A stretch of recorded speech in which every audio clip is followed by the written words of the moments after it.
Insya Allah kita semua dimuliakan Allah Subhanahu wa Ta'ala. Ya Rabbal Alamin.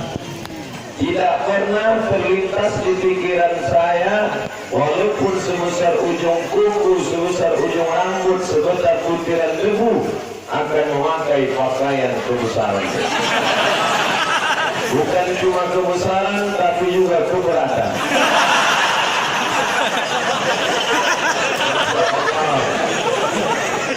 Lalu kemudian tadi begitu sampai ke rumah, masuk ke dalam, dipakaikan pakaian ini, saya mendengar pula kalimat-kalimat yang mengatakan, Ustaz Somad, kalau sudah pakai pakaian ini ada dua kemungkinan. Yang pertama khitan, yang kedua akad nikah. Begitu sampai di jalan akan dibawa kemana?